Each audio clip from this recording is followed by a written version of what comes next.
Ben Sirac nous rappelle que la vie et la mort sont posées devant les hommes selon leur choix. Et lorsqu'il dit ça, il s'inspire directement du livre de Deutéronome au chapitre 30, dans lequel le Seigneur parle à son peuple en lui disant « Je mets devant toi la vie et la bénédiction, la mort et la malédiction, choisis la vie. » Et là, vous voyez, nous sommes sans doute au cœur de ce que l'on appelle la vie spirituelle. La vie spirituelle consiste à choisir la vie. Cet appel est lancé par Ben Sirac à ceux qui craignent Dieu, cette fameuse crainte de Dieu. Et à propos de cette crainte, j'aime beaucoup cette phrase de Abraham Heschel, donc un rabbin contemporain, qui disait ceci: « L'émerveillement est le commencement de la crainte, et la crainte est le commencement de la sagesse. » L'émerveillement est le commencement de la crainte, et la crainte est le commencement de la sagesse. Qu'est-ce que c'est que la crainte ? La crainte, c'est l'intuition de la dignité de toutes choses si précieuses à Dieu qui les a créées.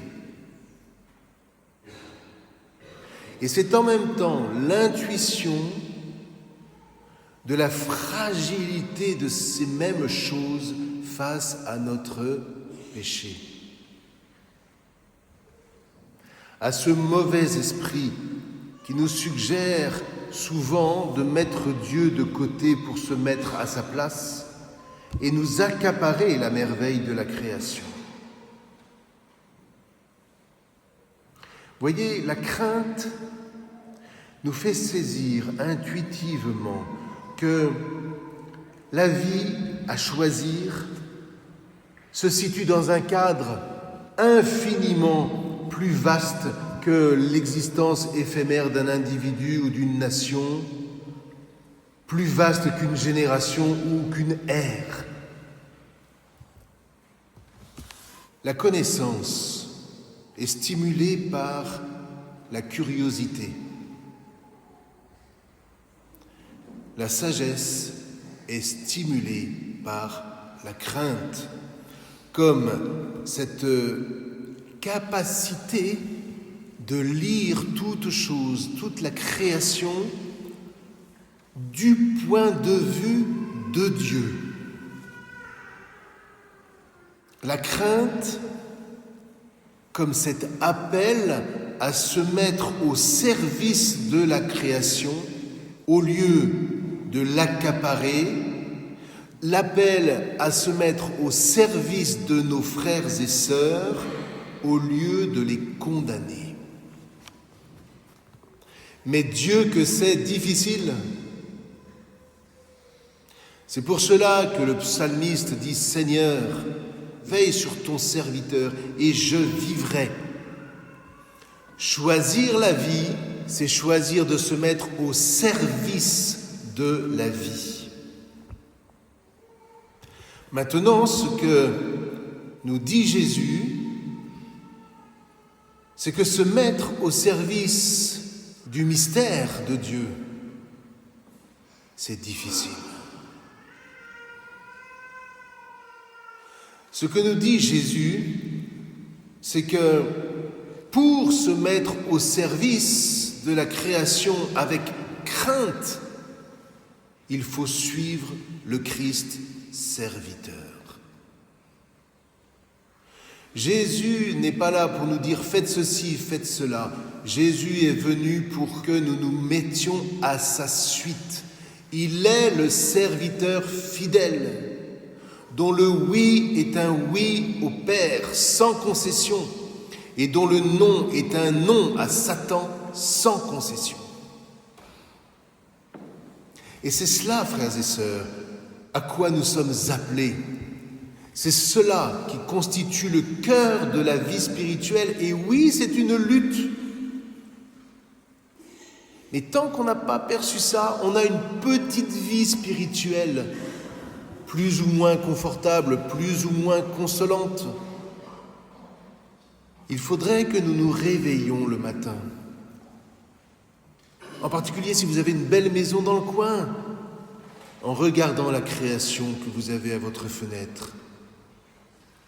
Et à commencer par dire merci Seigneur.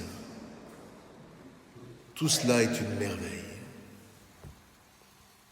Et puis, tourner le regard vers le conjoint ou la conjointe et oser dire au Seigneur, là aussi, dans notre amour, il y a quelque chose de merveilleux.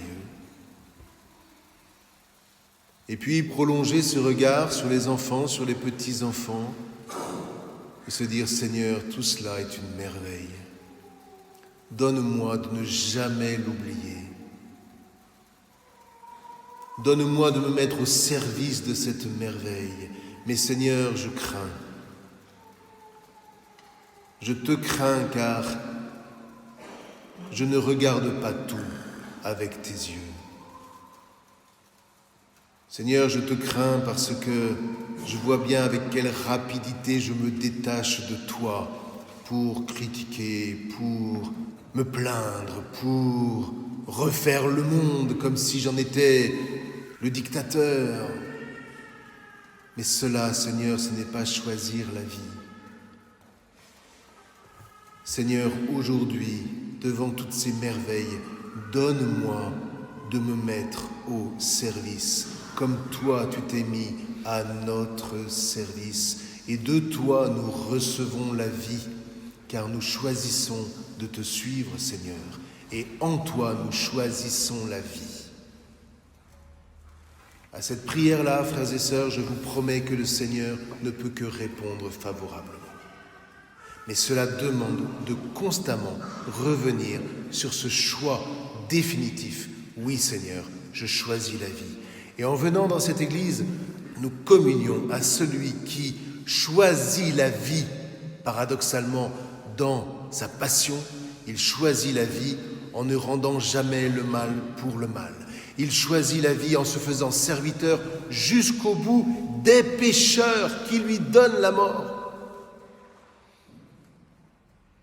Et ils ne comprennent rien, parce que ce mystère n'était pas venu à leurs oreilles, il n'était pas venu à leurs yeux, il n'était pas monté dans leur cœur. Néanmoins, la résurrection manifeste que l'offrande du serviteur souffrant, radical, qui a dit un oui franc et massif à la vie qui vient du Père, à cette offrande, le Père répond favorablement, il agrée le sacrifice de son Fils en le ressuscitant d'entre les morts. Et ce faisant, il nous promet, à vous, à moi, qui nous attachons au Christ, que nous aussi, si nous nous attachons à la vie, si nous choisissons la vie plutôt que la mort, si nous choisissons de nous émerveiller avant que de condamner, alors la vie éternelle nous est d'ores et déjà ouverte. Que le Seigneur nous maintienne dans cette paix. Que le Seigneur nous maintienne tous ensemble dans cette paix, car c'est tous ensemble que nous prenons ce chemin qui nous mène toujours à la source de toute joie, de toute paix, de toute vie, et qui est pour nous l'Eucharistie. Amen.